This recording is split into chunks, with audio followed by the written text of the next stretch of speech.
Père et du Fils et du Saint-Esprit. Amen. Bien-aimés dans le Christ, nous sommes aujourd'hui jeudi 3 septembre. Et notre Mère Église nous propose de faire mémoire de Saint Grégoire, le grand pape et docteur de l'Église.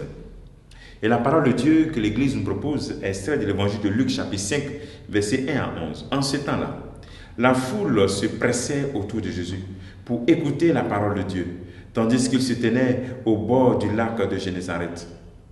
Il vit deux barques qui se trouvaient au bord du lac. Les pêcheurs en étaient descendus et lavaient leurs filets.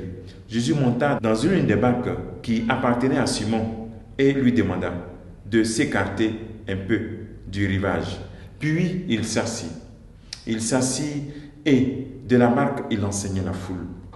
Quand il eut fini de parler, il dit à Simon, « Avance au large et jetez vos filets pour la pêche. » Simon lui répondit, « Maître, nous avons peiné toute la nuit sans rien prendre, mais suis ta parole, je vais jeter les filets. » Et l'ayant fait, ils capturaient une telle quantité de poissons que leurs filets allaient se déchirer. Ils firent signe à leurs compagnons de l'autre barque de venir les aider. Ceux-ci vinrent et remplirent les deux barques, à tel point qu'elles s'enfonçaient. À cette vue, Simon-Pierre tomba aux genoux de Jésus en disant, « Éloigne-toi de moi, Seigneur, car je suis un homme pécheur. » En effet, un grand effroi l'avait saisi, lui et tous ceux qui étaient avec lui, devant la quantité de poissons qu'il venait de pêcher. Et de même, Jacques et Jean, fils de Zébédée, les associés de Simon. Jésus dit à Simon, « Sois sans crainte, désormais ce sont les hommes que tu prendras. » Alors ils ramenèrent les barques au rivage et laissant tout, ils le suivirent.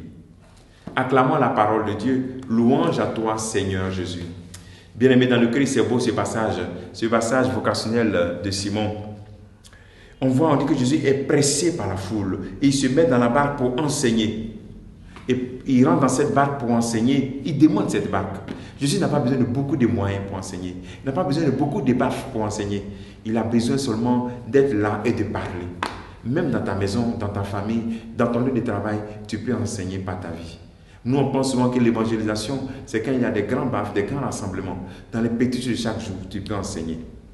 Deuxième élément, voici que Jésus demande à Simon, après avoir enseigné, de jeter le filet. Il dit, il vient de vivre une expérience de pêche, d'échec. Il n'a pas pu avoir. Il dit, non, nous avons peiné toute l'année, on n'a rien pris. Mais sur ta parole, je jette le filet. Alors toi qui viens de vivre une expérience d'échec, toi qui viens de vivre une déception, ou bien toi qui es dans le péché, ne te décourage pas. Crois en la parole de Dieu, elle est efficace. Dis aussi comme Pierre, sur ta parole, je vais jeter le filet. Sur ta parole, je vais oser entamer ce chemin de sainteté. Sur ta parole, je crois que je réussirai. Sur ta parole, je crois que tu es avec moi. En si peu de temps, Pierre fait confiance en la parole du Maître. Jésus est venu dans la barque un instant. Il a annoncé la parole. Et voici qu'il est en train de montrer à Pierre l'efficacité de la parole qu'il vient de proclamer. La parole de Dieu est efficace. Crois en cela. Et c'est pour cela qu'en obéissant, ils ont pris une quantité de poissons à tel point qu'ils sont dans l'effroi.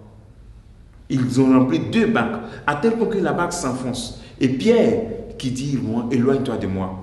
Lorsqu'on fait l'expérience de l'efficacité de la parole de Dieu, cela provoque en nous la contrition. Pierre dit, « Éloigne-toi de moi, je suis pécheur ». Voilà. Quand la parole de Dieu est proclamée réellement et qu'on voit qu'elle est efficace, cela crée en nous ce qu'on appelle la contrition et ensuite l'appel.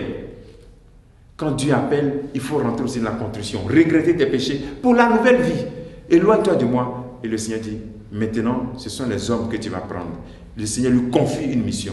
Je ferai de toi un pécheur d'hommes.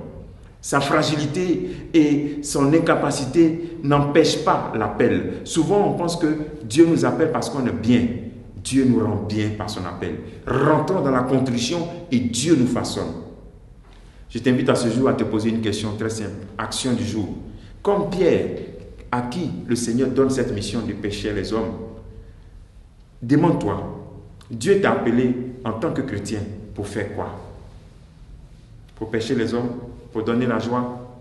Pour donner l'espérance? Quelle est ta vocation sur cette terre? Trouve ta vocation. C'est l'action que je te propose en ce jour. Que Dieu, notre Père, te bénisse, que nous bénisse tous en ce jour. Au nom du Père et du Fils et du Saint-Esprit. Amen.